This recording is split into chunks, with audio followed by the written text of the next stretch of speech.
দেখেছেন কিভাবে আমাদের সন্তানদের উপর গুলি চলেছে। আল জাজিরার একটা ছবি, সেনাবাহিনীর সদস্যরা অটোমেটিক রাইফেল নিয়ে শুয়ে পড়লেন লাইন দিয়ে, তাদের 20 গজ দূরে নিরস্ত্র সাধারণ মানুষ, আমরা আমার দেশের জনগণ, তাদের দিকে সেমের অটোমেটিক রাইফেল থেকে গুলি চলল। এই দৃশ্য দেখার পরে আসলে বাসায় বসে থাকার কারো কোনো সুযোগ নেই। আমাদের যার যার অবস্থান থেকে প্রতিবাদ করতে হবে এবং একজন আইনজীবী হিসেবে সেই কাজটি করার জন্য আজকে আমরা আদালতে এসেছি। আমরা আদালতে বলেছি নিরস্ত্র প্রতিবাদকারীদের উপরে গুলি চলতে পারে। আর অনেক ভিডিও আপনারা দেখেছেন, একটি কিশোর 4 তলা একটা নির্মাণাধীন ভবন থেকে সে ঝুলে রয়েছে, তার কিচ্ছু করার উপায় নেই, ওই অবস্থায় তার উপর গুলি চলেছে অনেকবার। বাচ্চারা তো ডাক দিয়েছে রাস্তায় নামার, এদেরকে তো আবার গুলি করবে, আমরা কি কিছু করতে পারি না?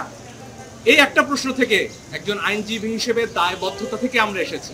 আধা ঘন্টার মধ্যে পিটিশন ড্রাফট করে আমরা বলেছি যেভাবে পারে যে পারে যেন এই গুলিটা থামানোর চেষ্টা করা হয়। আমরা আমাদের সন্তানদের রক্ষা করার জন্য এসেছি, কারো বাপের প্রয়োজনে আমরা এখানে আসিনি। বিক্ষুব্ধ নাগরিক সমাজের হুঁশিয়ারি, 24 ঘন্টার মধ্যে ডিবিতে আটক সমন্বয়ক সহ অন্যদেরকে ছেড়ে না দিলে আরও কঠোর আন্দোলনে ঝাঁপিয়ে পড়ব। আগামী 24 ঘন্টার মধ্যে বৈষম্য বিরোধী ছাত্র আন্দোলনের 6 সমন্বয়ক সহ ডিবিতে আটক অন্যান্যদের নিঃশর্ত মুক্তি দেওয়া না হলে আরও কঠোর আন্দোলনে ঝাঁপিয়ে পড়া হবে বলে জানিয়েছেন বিক্ষুব্ধ নাগরিক সমাজ। মঙ্গলবার দুপুরে ডিআরইউ সাগররণী মিলনায়তনে হত্যা, অবৈধ আটক ও নির্যাতনের বিচার চাই শীর্ষক এক অনুষ্ঠানে এ হুঁশিয়ারি উচ্চারণ করেন ট্রান্সপারেন্সি ইন্টারন্যাশনাল বাংলাদেশের টিআইবি নির্বাহী পরিচালক ডক্টর ইফতেখারুজ্জামান। তিনি বলেন, এদেশকে অনিশ্চয়তার মধ্যে ফেলে দেওয়া হয়েছে। কোটা সংস্কার আন্দোলনের ঘটনায় আমরা ব্যর্থতার পরিচয় দিয়েছি। আমি নিজে বিব্রত বোধ করছি। স্বাধীনতার পর ৭১-এর মতো সহিংসতা আর অত্যাচার নির্যাতনের শিকার হতে হবে, এটা ভাবনাই ছিল না। যেটা এখন হচ্ছে তরুণ প্রজন্ম, অথচ স্বাধীনতার চেতনাই হচ্ছে বৈষম্যহীন মত প্রকাশের স্বাধীনতা ও সমান অধিকার প্রতিষ্ঠা করা। এটা করতে না পারার দায় আমাদের নিতে হবে। তিনি বলেন, ইতিহাসের 1952, 1969 ও ৭১ স্বাধীনতা পরবর্তীতে তরুণ প্রজন্মরাই এগিয়ে ছিল। আজকে কোটা বিরোধী আন্দোলনের মাধ্যমে তরুণরাই এগিয়ে এসেছে।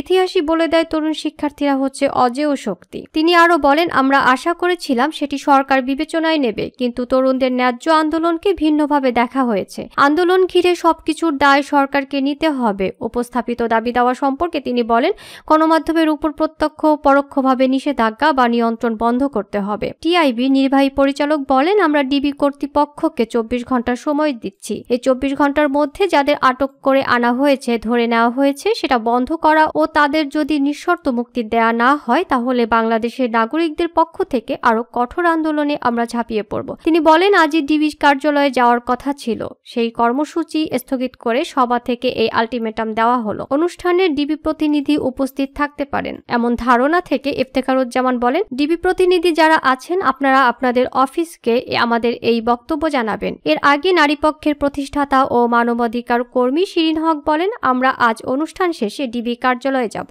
আমরা তাদের সঙ্গে দেখা করার জন্য চেষ্টা করব। তিনি বলেন, গণস্বাস্থ্যনগর হাসপাতালের 3 সমন্বয়ক ভর্তি ছিল, নাহিদ ইসলাম, আসিফ এবং আবু বকর। যেদিন ওদেরকে নিয়ে যায় ওরা তখনও কিন্তু চিকিৎসাধীন অবস্থায় ছিল। আগে থেকে ডিবি, এসবি, এনএসআই এবং ডিজিএফআই এর লোকজন হাসপাতালে গিজগিজ করছিল, বোঝা যাচ্ছিল কিছু একটা ঘটবে। এর মধ্যেই বিকালে ডিবির উচ্চ পদস্থ কর্মকর্তারা আসলেন। তারা বললেন, আমরা নিয়ে যাব। আমাদের নার্সরা তখন বললেন, এখনো তো ওনাদের চিকিৎসা শেষ হয়নি। তখন ওনারা বললেন, আপনারা ডিসচার্জ করে দেন। তখন নার্সরা বললেন, আমরা তো চিকিৎসাধীন অবস্থায় ডিসচার্জ করতে পারি না। তারা বললেন, কেমনে পারবেন না, আমরা দেখে নেব। অনেকটা জোরপূর্বক ভাবে ডিসচার্জ করানো হয়েছে। শিরিন হক আরো বলেন, আমি নিজে দেখেছি তারা এমনভাবে অসুস্থ যে তাদের শরীরের বিভিন্ন অঙ্গ কালো হয়ে গিয়েছে। বলা হচ্ছে অতিরিক্ত সুরক্ষার জন্য তাদেরকে হাসপাতালে নিয়ে যাওয়া হয়েছে। তিনি প্রশ্ন রেখে বলেন, তারা কি হাসপাতালে সুরক্ষিত ছিল না? তারা কি সুরক্ষা চেয়েছিলেন? তারা কি বলেছিল, আমরা এখানে নিরাপদ বোধ করছি না, আমাদেরকে নিয়ে যান? তিনি আরো বলেন, তারা এখন এতটাই সুরক্ষিত যে তাদের শিক্ষকরা দেখতে গিয়েছিল কিন্তু দেখা করতে দেয়া হয়নি।